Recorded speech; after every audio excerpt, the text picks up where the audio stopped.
Pourquoi les margouillas ont-ils la tête rouge?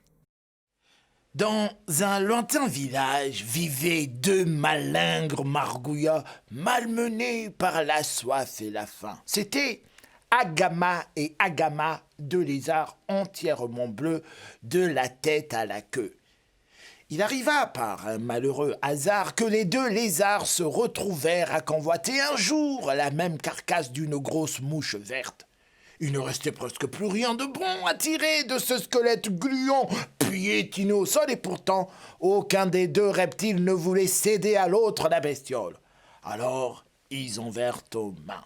« Touche pas à ma mouche! Si t'oses, je te couche d'un coup de poing !» disait l'un en agitant son poing menaçant au-dessus de la tête.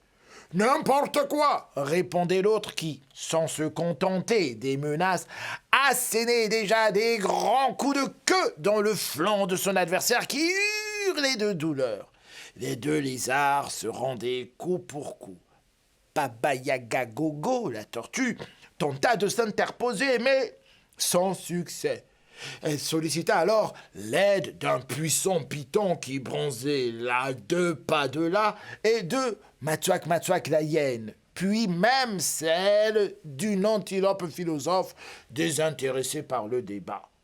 Elle eut beau insister, leur demandant au mieux à les raisonner, au pire à les séparer, mais ce fut peine perdue.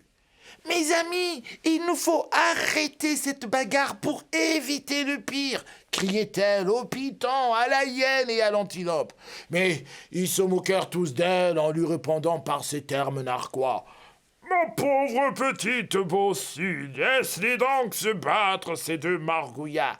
Il ne s'agit que d'une querelle entre deux lézards. » « Ne t'inquiète pas, que veux-tu qui se passe de pire, ce ne sont que de minuscules têtards. » Or, pendant ce temps, la bagarre battait son plein, les coups de poing volaient, les coups de queue fusaient, les griffures et les morsures elles aussi. Les deux protagonistes s'étaient déportés à force de roulade sur le toit en paille d'une case. Ils passèrent au travers de la paillasse et atterrirent la tête la première dans une poêle d'huile bouillante. L'huile se renversa dans le feu et un incendie immense ravagea d'abord la case, puis toute la savane. La hyène fut brûlée dans cet incendie. La chaleur du feu fit fondre la peau du python qui accrocha des feuilles tombées par terre. Depuis ce jour, le python, qui avait autrefois des belles écailles unies, a ses motifs de feuilles tatoués sur tout le corps. L'antilope, tentant d'échapper à la fournaise, ne vit pas les deux branches d'un arbre tomber sur sa tête et s'y accrocher définitivement en horribles cornes. Les deux belligérants, Agama et Agama, cessèrent enfin de se battre. Sauf que leur tête, trempée dans l'huile chaude, changea de couleur. Depuis ce jour, les margouillas ont le corps bleu et la tête rouge.